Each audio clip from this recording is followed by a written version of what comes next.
आज़ु बिल्लाहि मिनश्शैतानिर्रजीम बिस्मिल्लाहिर्रहमानिर्रहीम। अस्सलाम वालेकुम। सुबह बखैर ज़िंदगी। रसूल सल्लल्लाहु अलैहि वसल्लम ने इरशाद फरमाया, मैं तुम में दो चीज़ें छोड़ चला हूँ, जब तक तुम उनको मजबूती से पकड़े रखोगे, अमल पैरा होगे, हरगिज़ गुमराह नहीं होगे।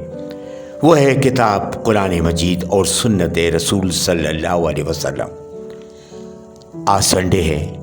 संडे स्पेशल में हमेशा हम अल्लाह ताला के 99 नामों के साथ रसूल सल्लल्लाहु अलैहि वसल्लम की दुआएं नसीहतों को शामिल करते हैं ताकि आप ज़्यादा से ज़्यादा फैज़ हासिल कर सकें।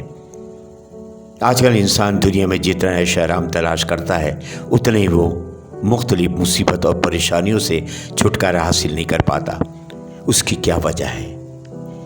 वो आसमानी आफतें, वो मसाइब क्यों आती हैं? उसकी क्या वजह है? शरीयत की रोशनी में के आसमान से मसाइब बलाएं और आफत का सामना करना पड़ता है, उसका सबब इंसान के अपने गुनाह और उसकी बदअमाल हैं।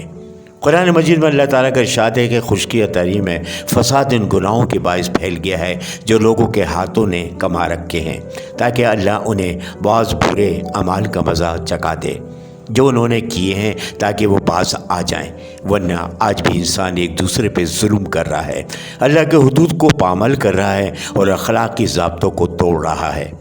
जब इंसान अल्लाह की नाफरमानियों में गिर जाता है तो फिर मकाफत अमल के तौर पे अल्लाह ताला की तरफ से इंसानों के अमाल व किरदार का रुख बुराइयों की जानिब फिर जाता है और जो ज़मीन फसाद से भर जाती है, अमन सुकून ख़त्म हो जाता है और इंसान मुख्तलिफ़ आफतों मुसीबतों में मुब्तला हो जाता है। एक हदीस की रवायत में एक रसूल सल्लल्लाहु अलैहि वसल्लम को फरमाते हुए सुना है कि किसी मुसलमान मर्द और किसी मुसलमान औरत को कोई तकलीफ़ पहुँचती है, अगर चाहे उसका ज़माना पुराना हो चुका हो, फिर भी जब वो याद आए तो वह इन्ना लिल्लाहि व इन्ना इलैहि राजिऊन ज़रूर पढ़े। तो उस वक्त पढ़ने पर भी अल्लाह ताला उसको उस दिन जैसा सवाब अता फरमाते हैं जिस दिन ये मुसीबत पहुंची थी, ख्वाह उसको 40 साल ही गुजर गए हो। एक रवायत में है कि जो शख्स किसी मुसीबत में इन्ना लिल्लाह पढ़ता है तो अल्लाह ताला उसकी मुसीबत के नुकसान को पूरा कर देते हैं और उसकी अच्छी तरह मदद फरमाते हैं और इस मुसीबत का उसको ऐसा बदला अता फरमाते हैं कि वो उससे खुश हो जाता है।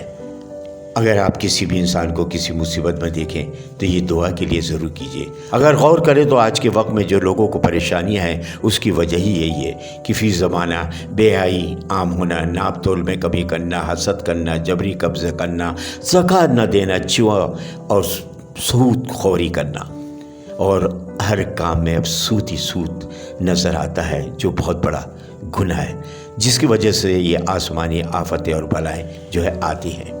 शायद इन्हीं अमाल का नतीजा है कि आजकल जो लोगों को सुकून मैसर नहीं है वो आज भी बेचैन है। अल्लाह ताला हमें अक्ल सलीम अता करे और अपनी बिगड़ी हुई अमली हालत सुधारने की तौफीक अता फरमाए। रसूल सल्लल्लाहु अलैहि वसल्लम ने इरशाद फरमाया, सुबह सवेरे सदका निकारा करो, क्योंकि सदका यानी कि बलाएँ उससे आगे कदम नहीं बढ़ा सकती। एक और हदीस में रसूल सल्लल्लाहु अलैहि वसल्लम ने इरशाद फरमाया, सदका 70 बलाओं को रोकता है।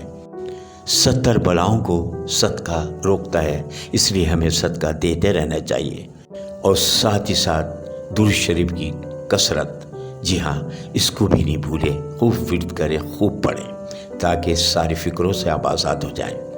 आइए चलते हैं अल्लाह ताला के 99 नामों की जानिब। आज का नाम का जो इंतखाब किया वो है अल-मुज़िल्लु, यानी ज़िल्लत देने वाला। जो इसमें मुबारक को 75 बार पढ़ के सिजदा में दुआ करे तो अल्लाह ताला कबूल फरमाता है। जो कोई किसी जालिम से डरता है तो 75 बार या 21 बार पढ़ेगा और सिजदा करे और कहे कि उस जालिम के शर से मुझे बचा, तो अल्लाह ताला उसे दफ़ा कर देता है। जिसका कोई हक़ किसी के ज़िम्मे हो और वो अदा करने से टाल मटोल कर रहा हो तो बाकसरत पढ़ें, उसका हक़ अल्लाह ताला अदा कर देगा। आज बस इतना ही। रो रो के गिड़गिड़ा कर, दस्ते दुआ उठाकर, कहते हैं तेरे बंदे, या रब माफ़ कर दे, या रब माफ़ कर दे। दुआओं के तलबगार सैयद मोहम्मद सलीम जलाली। بہت مصروف رہتے تھے، ہواؤں پر حکومت تھی، تکبر تھا کہ طاقت تھی، بلا کی بادشاہی تھی، سبھی مصروف تھے ایسے کہ ایک ہستی بھلا بیٹھے، بہت پرواز کر بیٹھے، خدا ناراض کر بیٹھے،